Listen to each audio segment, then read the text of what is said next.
Crime हो या राजनीति, चुनाव हो या आयोजन, अब हर मुद्दों पर खुलकर होगी चर्चा एक खास शख्सियत के साथ। देखना ना भूलें हमारा कार्यक्रम एक खास मुलाकात। खास मुलाकात में आपका स्वागत है। इस एपिसोड में हम आपकी मुलाकात कर रहे हैं देश के जाने माने संसदविद और पंजाब विधानसभा के अध्यक्ष डॉक्टर चरणजीत सिंह अटवाल जी से। आपका दुनिया भर में बहुत व्यापक अनुभव है, खासतौर पर संसद और विधायिका के बारे में, और इसके अलावा बहुत सारे ऐसे विषय हैं जिन पर आपने बहुत प्रमुखता से काम किया है। इसमें शिक्षा का विषय प्रमुख है। डॉक्टर साहब, पीठासीन अधिकारियों की बात आती है तो उसके सामने कई तरह की चुनौतियां हैं, लेकिन जो ओवरऑल आपका बहुत व्यापक अनुभव है, आपने संसद में पीठासीन अधिकारी की भूमिका में, इसके बाद पंजाब जैसी विधानसभा को संभाला आपने, तो कुल मिला के कैसी चुनौतियां आप देख रहे हैं जो देश के तमाम विधायी निकाय हैं, अलग अलग बड़ा देश है और तरह तरह की स्थितियां, किस तरह के चैलेंजेज आप देख रहे हैं सर? देखिए, मैं ये इस पॉलिटिक्स में मैं जो हूँ वो 1957 से मैं पॉलिटिक्स में हूँ।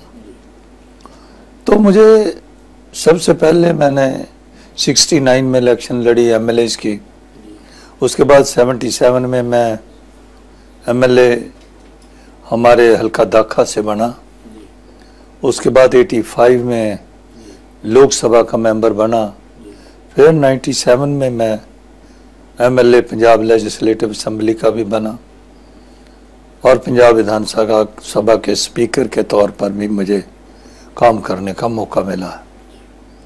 उसके बाद फिर मुझे 2004 से हल्का फ्लोर से पार्लियामेंट चुन लड़ने का पार्टी ने मौका दिया, वहाँ से मैं सेलेक्ट हो गया, इलेक्शन जीत गया, और 2004 से लेकर 2009 तक मुझे देश की लोकसभा का भी वहाँ बतौर डिप्टी स्पीकर के सेवा करने का मौका मिला।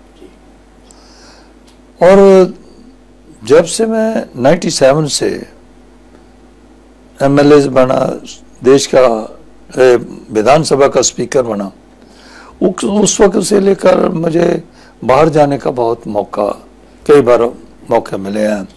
कॉमनवेल्थ पार्लियामेंट्री एसोसिएशन की उसका भी मुझे प्रोसीडिंग देखने का बतौर वाइस चेयरमैन बनने का मौका भी मिला। आईपीयू की भी बहुत सी मीटिंगें मुझे देखने का मौका मिला, यहाँ तक कि देश का डिप्टी स्पीकर होते हुए यूएन जाने का भी मौका मिला, देश की नुमाइंदगी करने का मौका मिला। तो मैंने बहुत देखा है कि हम इस बात पर प्राउड भी करते हैं कि we are proud this fact that we have a largest parliamentary form of our democracy.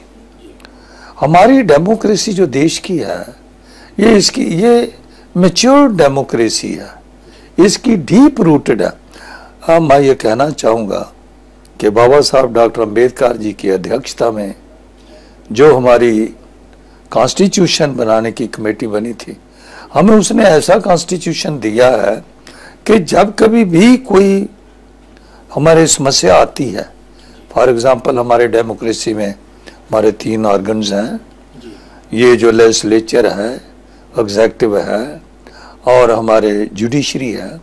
For example इनमें कभी भी कहीं अगर कोई क्लैश आता है तो हमारे संविधान में ये हमें वहाँ प्रोविजन मिले हुए हैं जहाँ हम उनका को हल निकाल सकते हैं। जब कभी कहीं खास करके लेजिस्लेचर और जुडिशरी में कहीं टकराव आता है तो भी हमें वहाँ हल मिलता है।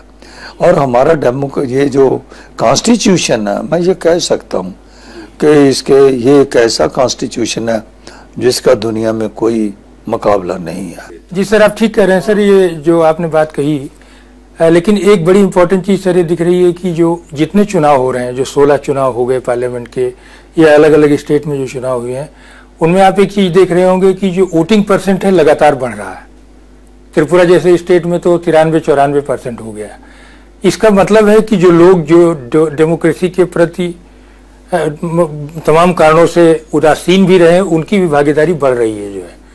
तो इसका मतलब ये, लेकिन दूसरी तरफ आप देखें सर तो राज्यों के जो कई विधानमंडल ऐसे हैं जिनमें बैठकों की संख्या कम हो रही है या अवरोध बहुत ज़्यादा हो रहा है।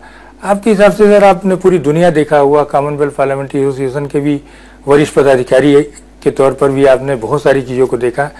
आपके हिसाब से इसके कारण क्या है कि जो और लगातार बढ़ रहा है? क्या सदन की बैठकें जो कम होती जा रही हैं, सरकारों की भूमिकाएं और बढ़ने की जरूरत है? क्या लगता है सर आपको? देखिए, पहली बात तो ये कि मैं आपको ये कह दूं कि एक तो लोगों में जागृति आ रही है और एजुकेशन भी लोगों में आ रही है। ये तो हमें मानना पड़ेगा कि 1947 में जितनी हमारी एजुकेशन थी उससे तो हम आगे बढ़े हैं, इसमें तो कोई दो राय नहीं है। इसलिए लोगों का इंटरेस्ट जो है वो इलेक्शन में बढ़ रहा है, नंबर 1। नंबर 2 जो है वो ये है कि ये जो हमने पीरियड कम कर दिया, पहले हमारे जो वोटर का एज थी वो 21 ईयर्स थी, अब हमने 18 साल कर दिए हैं।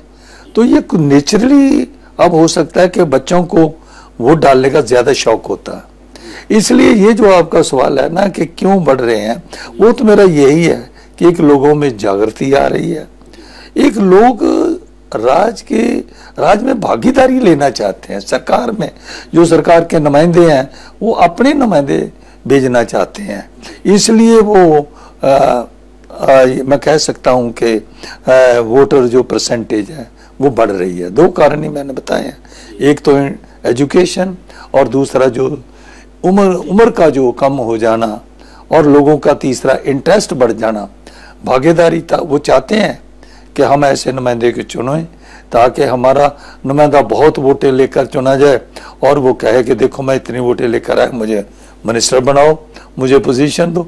तो ये एक ऐसा सवाल है कि जो लोगों हमारी परसेंटेज बढ़ रही है।